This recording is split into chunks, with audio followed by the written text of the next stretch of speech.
ibu-ibu, kaum wanita Ki Chandrokusumo yang diberkati Tuhan. Senang ya bisa berjumpa kembali setelah sekian lama kita nggak bisa berkumpul ya.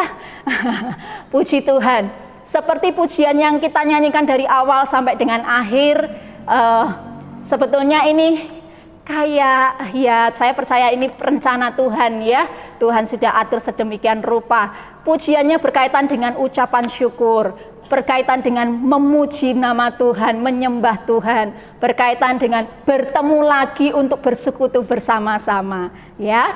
Nah, pada hari ini ketika kita bangun tidur, buka mata, ibu-ibu semua sudah menyapa siapa saja. Sampai dengan sore hari ini sudah bertemu berapa banyak orang dan sudah bertegur sapa dengan siapa saja.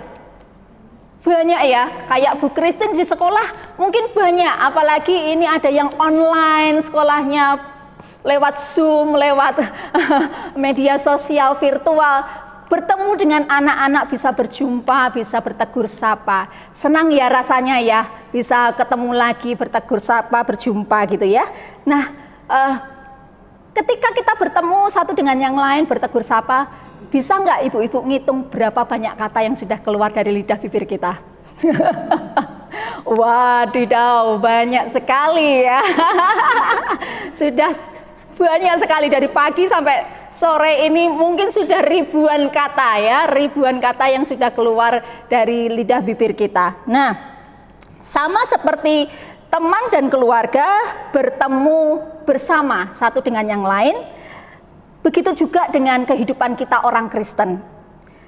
Kita orang Kristen juga harus bertemu satu dengan yang lain, memiliki satu persekutuan. Ya, kenapa harus begitu? Hal ini penting ketika bertemu satu dengan yang lain, berkumpul bersama, itu menumbuhkan rasa kebersamaan. Dan rasa kebersamaan ini adalah hal yang penting juga.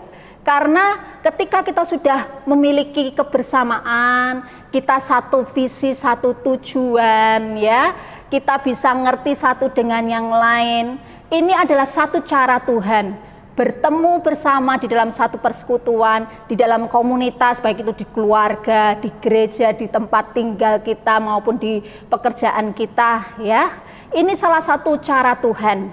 Untuk apa? Untuk menumbuhkan hidup kita, menumbuhkan pribadi kita, menumbuhkan iman kita ya, menumbuhkan kita sebagai orang Kristen memiliki cara hidup yang benar untuk saling bertumbuh ya, saling menguatkan ya. Coba dibayangkan ketika kita tinggal sendiri di hutan seorang diri, nggak bisa ngomong dengan siapa-siapa, kira-kira mungkin pertumbuhan diri kita tidak akan bagus gitu ya perkembangannya ya. Di sini kita bersekutu bersama-sama, tadi ada yang sharing tentang pekerjaan, kita yang lain yang mendengar bisa mendapatkan ilmu, bisa mendapatkan pengalaman, dan kita bisa pakai pengalaman ilmu yang disampaikan teman kita untuk kita nanti ketika menghadapi hal yang sama, oh kita sudah tahu nih gitu, bekalnya seperti apa gitu ya.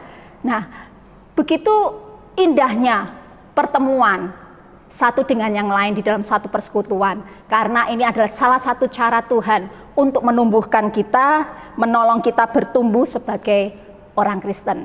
Kita akan buka bersama-sama di dalam Kolose 3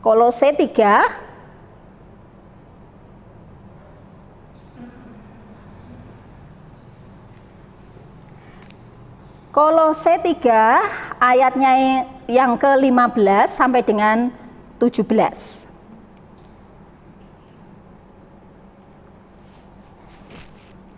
Saya kangen dengan suaranya ibu-ibu semua.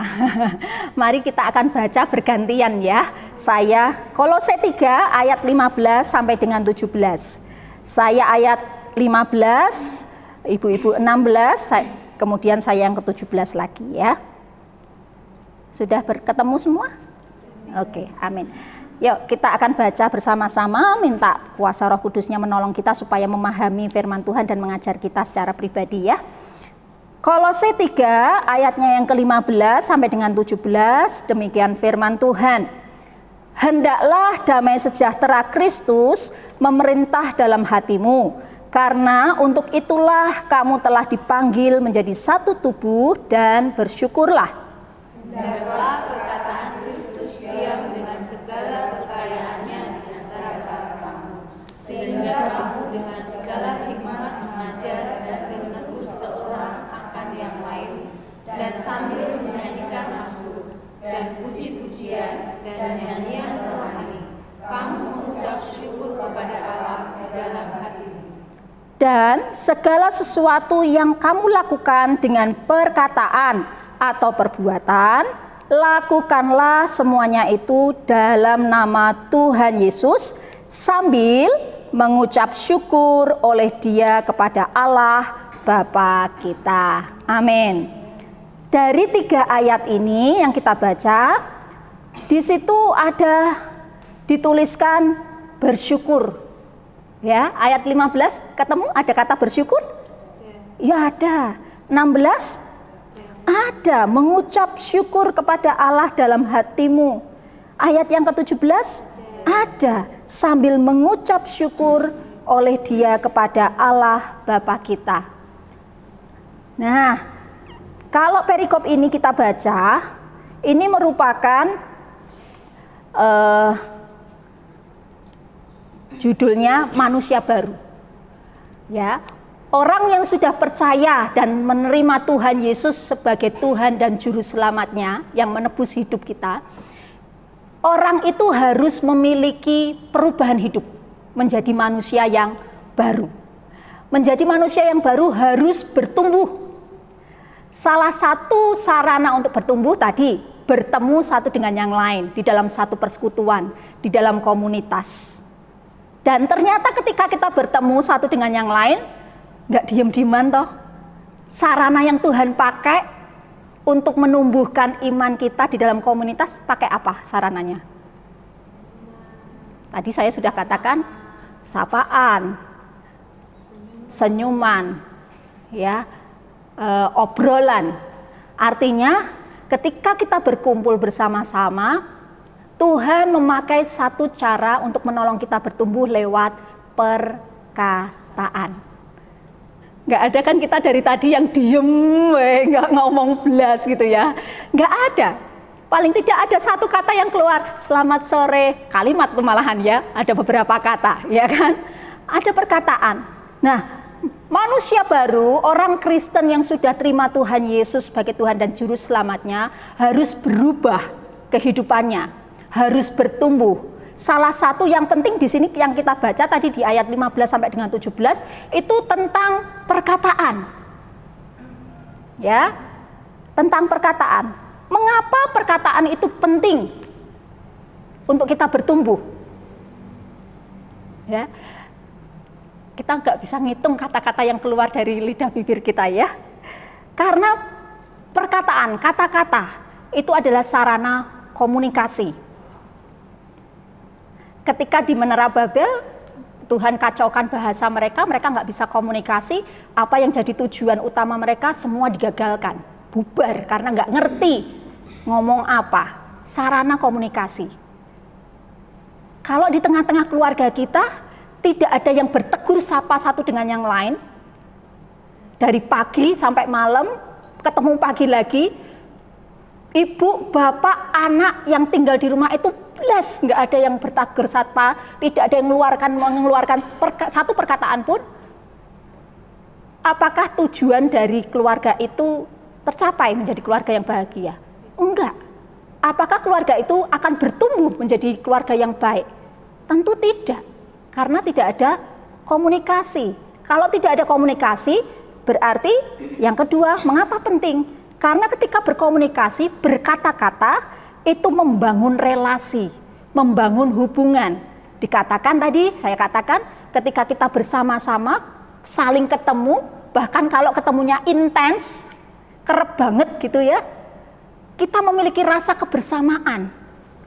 Ada hubungan yang dekat, ada relasi yang dekat, hingga kita bisa ngerti yang satu dengan yang lain. Ya. Yang pertama, mengapa perkataan itu penting? Karena menjadi satu sarana komunikasi. Yang kedua, perkataan itu penting karena akan membangun relasi atau hubungan. Marketing kalau dia tidak mau ngomong, dagangannya tidak akan laku. Ya kan? Paling tidak ketika jualan lewat status WA pasti ada kata-kata yang diucapkan lewat ketikan. Coba kalau cuma posting gambar-gambar doang, nggak akan ada orang yang tertarik gitu, ya. Kenapa penting perkataan itu untuk bertumbuh menjadi manusia yang baru di dalam Yesus Kristus? Karena lewat perkataan itu membangun iman. Di dalam Roma 10 ayatnya yang ke-17. Roma 10 ayatnya yang ke-17. Kita lihat. Jadi, iman timbul dari pendengaran dan pendengaran oleh firman Kristus. Mengapa perkataan penting? Karena membangun iman. Di sini dikatakan iman timbul dari pendengaran, pendengaran akan firman Kristus. Tentunya ketika mendengar pasti mendengar perkataan. Ada yang mengatakan, ada yang ngomong. Paling tidak kalau kita membaca firman, diri kita yang mendengarkan sendiri, kita membaca itu kan juga mengeluarkan suara dari hati. Ada perkataan yang membangun iman kita sendiri, ya. Demikian juga ketika kita bertemu satu dengan yang lain di dalam persekutuan, membangun iman karena ada perkataan yang keluar dan kita bisa dengar. Nah, hati-hati di poin yang ketiga. Membangun iman lewat perkataan kita. Perkataan kita ini bisa menjadi perkataan yang menyelamatkan atau perkataan kita menjadi perkataan yang membunuh dan membinasakan. Tuhan Yesus mengajarkan di dalam Alkitab yang ditulis oleh Paulus ini menjadi manusia yang baru. Di 3 ayat ditekankan tentang perkataan. Ya, karena lewat perkataan bisa mengubah hidup seseorang, bisa menyelamatkan hidup seseorang. Hati-hati ya Bu, ketika ada di rumah kita sering ketemu dengan anak-anak kita. Apakah perkataan kita membangun iman dia menjadi hidup, atau justru perkataan kita membunuh iman karakter anak-anak, membinasakan mereka? Ya. Kita bertumbuh bersama-sama. Nah, perkataan yang bagaimana toh yang firman Tuhan mau untuk kita bertumbuh? Kalau tadi kita sudah tahu betapa pentingnya perkataan itu, karena perkataan itu sarana komunikasi, perkataan itu membangun relasi, hubungan satu dengan yang lain, dan perkataan itu membangun iman kita. Apakah perkataan yang menyelamatkan atau perkataan yang membinasakan? Kalau mau membangun iman kita, ya harusnya perkataan yang menyelamatkan. Ya. Perkataan yang bagaimana? Yang firman Tuhan mau untuk kita belajar. Saya ini juga belajar. Beberapa waktu ini saya belajar, sangat-sangat belajar tentang perkataan. Di usia anak saya yang usia adventure ya. Usia ABG. Ya. Apalagi anak laki-laki. Saya perlu belajar banget dengan dia. Dikeras susah, dielus susah. Sampai saya ngobrol dengan Lauda, bagaimana caranya? Coba mama diubah kalimatnya, intonasinya, perkataan. Maksudnya baik, tapi ketika intonasinya salah, perkataan itu bisa membunuh. Ya. Saya belajar perkataan yang bagaimana yang Tuhan mau untuk kita belajar di sini di dalam hidup kita ya, lewat persekutuan. Perkataan firman Tuhan. Tadi toh dikatakan iman timbul dari pendengaran akan firman Tuhan. Bukan berarti kalau di rumah harus khotbah kayak Pak Pendeta, bukan. Tetapi seberapa banyak kita ngerti firman Tuhan dan itu kita sampaikan kepada orang yang ada di sekitar kita. Nggak harus khotbah. Ya. Tapi dasarnya dari firman Tuhan. Bicara soal pasangan hidup, kita ngasih tahu menasehati anak-anak kita, dasarnya firman Tuhan. Bukan dasarnya dari pengetahuan dunia. Apa yang kita katakan. Ya. Ngajari anak tentang mengelola keuangan, dasarnya kita tentang dengan firman Tuhan. Harus punya rasa cukup, mengendalikan diri, memilah yang penting dan tidak penting, karena itu akar dari kejahatan, ya kan? Firman Tuhan bicara seperti itu, ya. Jadi perkataan yang kita sampaikan dasarnya adalah firman Tuhan. Perkataan yang bagaimana? Yang kedua, ucapan syukur. Tadi di ayat yang ke-16, hendaklah perkataan Kristus, di dalam Kolose 3 ayat 16 ya, hendaklah perkataan Kristus diam dengan segala kekayaannya di antara kamu. Ini dasarnya. Jadi kalau kita mau ngomong, mau menyampaikan sesuatu, sapaankah? Anak-anak sekarang kalau nyapa mengerikan juga ya, kadang ya bahasanya ya. Ya, saya sampai aduh, nak tahu nggak artinya enggak, kalau nggak tahu mending enggak. Itu hanya menyapa loh. Kalau firman Tuhan kan mengatakan salam damai sejahtera kesuwen gitu ya. Shalom, tapi dasarnya firman Tuhan di sini katakan, hendaklah perkataan Kristus diam dengan segala kekayaannya di antara kamu. Ya, dasarnya firman Tuhan. Terus, sehingga kamu dengan segala hikmat mengajar dan menegur seorang akan yang lain, dan sambil menyanyikan mazmur dan puji-pujian dan nyanyian rohani, kamu mengucap syukur kepada Allah dalam hatimu. Jadi firman Tuhan harus ada dalam hidup kita, hati kita, dan mulut kita. Firman itu tidak jauh dari mulut kita. Ada itu ayatnya, bahwa firman itu enggak jauh dari mulut kita. Hati-hati, dasarnya dengan firman Tuhan. Perkataan Kristus harus diam. Perkataan Kristus diam tuh di sini dituliskan dengan segala kekayaannya loh. Di dalam segala aspek kehidupan kita loh. Kalau firman Tuhan di Alkitab mengajarkan segala hal. Tentang percintaan iya, jodoh iya, keuangan iya, bertani pun iya, beternak iya, semua dituliskan. Pernikahan iya, hubungan antara ibu, anak, suami, istri iya, tentang pelayanan iya, semua diajarkan. Segala kekayaannya. Ya. Nah, ucapan syukur itu penting. Harus diam tinggal di dalam hati kita. Mengapa perkataan anak Tuhan harus penuh dengan ucapan syukur dan memuji nama Tuhan? Ya, ini gaya hidup kita. Harus jadi gaya hidup orang Kristen. Manusia baru yang sudah terima Tuhan Yesus sebagai Tuhan dan Juru Selamat harus bertumbuh, hidupnya harus berubah. Punya gaya hidup. Salah satunya perkataan.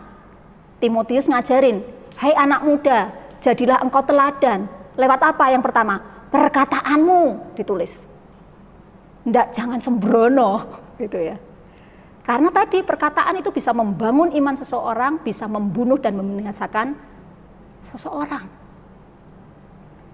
Kemudian karena ucapan syukur memuji Tuhan itu adalah perintah Tuhan. Yuk kita baca di dalam 1 Tesalonika 5 ayatnya yang ke-18. Pendeta Yeremia sudah menjelaskan panjang dan lebar, tetapi sore hari ini kita kembali diingatkan ya bahwa perkataan ucapan syukur, perkataan firman itu adalah perintah Tuhan. 1 Tesalonika 5 ayat 18. Mengucap syukurlah dalam segala hal, sebab itulah yang dikehendaki Allah di dalam Kristus Yesus bagi kamu. Dikehendaki Allah bagi kita, perintah Allah. Jadi perkataan dengan ucapan syukur, di dalamnya ada ucapan syukur, ada pujian, menyembah Tuhan, ini adalah perintah Allah. Jadi tidak bisa ditawar. Orang Kristen tidak bisa menawar untuk tidak mengucap syukur dalam segala hal. Karena ini perintah Tuhan. Dikehendaki oleh Allah. Jadi nggak bisa, aku mau mengucap syukur jikalau. Nggak ada kata jikalau. Mengucap syukur, ya mengucap syukur. Bahkan di sini tuliskan, dalam segala hal. Ya, baik tidak baik waktunya, suka maupun duka. Saya punya satu pengalaman. Dan saya bersyukur punya menikmati pengalaman itu. Di last minute saya berpisah dengan Pak Git untuk selama-lamanya. Saya bisa berkomunikasi dengan dia. Ketika dia mulai unfall, suster datang, diambil darahnya sudah cepat menggumpal. Saya sudah feeling. Jadi ketika sudah diambil, mau dicek darahnya, ketika diambil nggak ada berapa menit, 5 menit, darahnya itu sudah kental. Sudah tidak ada oksigen. Pak Git sudah mulai, karena mulai sesak gitu ya. Dia bilang, ini waktunya, saya tidak kuat, dia bilang gitu. Tapi saya diingatkan dengan firman Tuhan, barang siapa berseru dalam nama Tuhan, dia diselamatkan.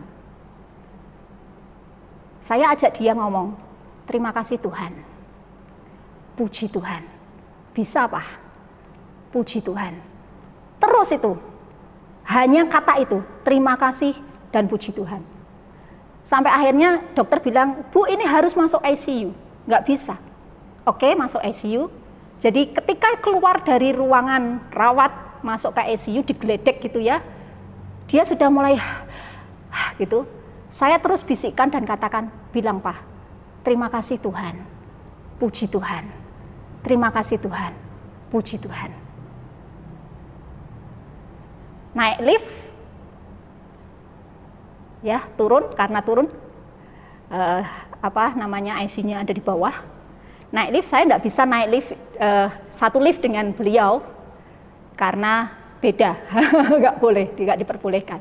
Saya turun lewat jalan yang lain, lewat tangga, harus lari gitu ya. Ketika ketemu di ICU, ternyata sudah hilang.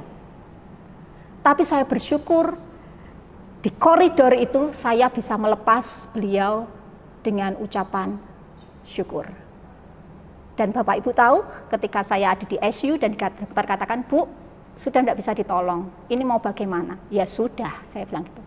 Memang sudah selesai, saya bilang gitu. Tetapi saya tidak ada rasa, tidak ada rasa kehilangan. Ya maksudnya sampai sedih, sedemikian sedih. Enggak ada, saya tenang saja gitu. Ada kekuatan yang amazing saja yang Tuhan beri. Lewat apa? Ucapan syukur. Hanya berkata, terima kasih Tuhan, puji Tuhan.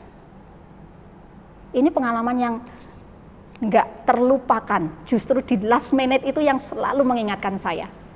Di koridor itu yang selalu mengingatkan saya, puji Tuhan. Terima kasih. Dan saya percaya, barang siapa berseru di dalam nama Tuhan Yesus, dia diselamatkan. Dan saya percaya Pak Git masuk surga diselamatkan. Karena di detik terakhir pun dia katakan, terima kasih Tuhan, puji Tuhan. Jadi bersyukur, perkataan bersyukur, memuji Tuhan, itu perintah. Bukan jikalau, tetapi nggak ada. Dalam segala hal.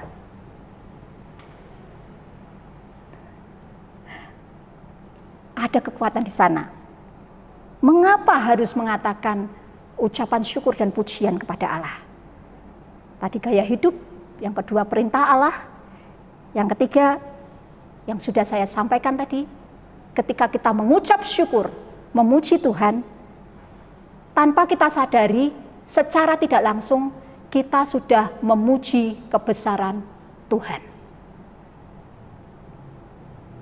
Ketika saya tadi dikatakan Pak Git diambang hidup dan mati,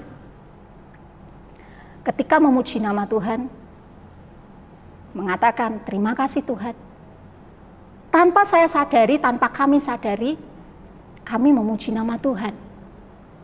Lah mau masuk ke maut kok ya, malah terima kasih Tuhan. Artinya saya bersyukur baru diingatkan ini, bahwa mengucap syukur sekalipun masuk ke dalam ambang kematian, itu kita menyatakan kebesaran Tuhan. Dan keadaan, kesulitan, masalah, tantangan yang dibuat oleh iblis mungkin, itu kecil di hadapan Tuhan. Sehingga ketika ada ucapan syukur itu, tanpa saya sadari saya punya kekuatan, bisa tegar. Malah saya kemarin malu waktu-waktu itu. Mau kehilangan suami, enggak bisa nangis sama sekali. Gitu. Maksudnya pakai woh gitu ya. Tetapi memang itu adanya, mengucap syukur. Dan Pak Git pun sudah sempat ngobrol gitu ya. Nanti ketika aku dipanggil Tuhan, jangan nangis. Bukan berarti ingat perkataannya, enggak ingat sama sekali waktu itu gitu ya. Tapi justru ketika bersyukur ada kekuatan itu, jangan nangis, memuji Tuhan, nyanyi, aku memuji kebesaran-Mu. Dia ngomong itu. Nanti ketika penutupan peti, jangan nyanyi yang lagu sedih-sedih, nyanyi memuji Tuhan KKR. Dia bilang begitu. Amazing, saya bilang orang ini gitu ya. Tapi iya, ucapan syukur itu ada kekuatan Allah. Karena secara tidak sadar, secara tidak langsung kita memuji kebesaran Tuhan. Masalah itu justru semakin kelihatan kecil ketika kita bisa mengucap syukur. Mengapa perkataan, ucapan syukur dan pujian harus jadi gaya hidup kita? Dan ini perintah Tuhan. Karena Tuhan mau kita menjadi saksinya Tuhan. Jadi saksinya Tuhan. Saksi itu apa toh? Menceritakan, memberitahu kepada orang lain yang ada di sekitar kita tentang Tuhan, tentang iman kita, tentang Yesus Kristus. Dia pakai kita yang bisa ngomong, ya, yang perkataan kita bisa didengar oleh orang lain, perkataan iman, firman iman yang bisa didengar oleh orang lain, yang membesarkan nama Tuhan. Tuhan mau pakai kita jadi saksi. Jadi saksi itu ya kita harus ngalami dulu. Makanya kalau kita mau mengalami ya perkataan kita harus diubah dulu. Dasarnya tadi apa? Perkataan Kristus diam dalam mulut kita, hati kita, hidup kita dengan segala kekayaannya. Jadi gaya hidup.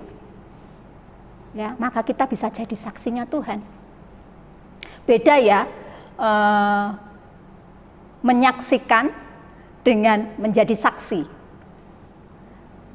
Saya ini memang mempersiapkan juga firman Tuhan untuk anak-anak youth tentang perkataan juga.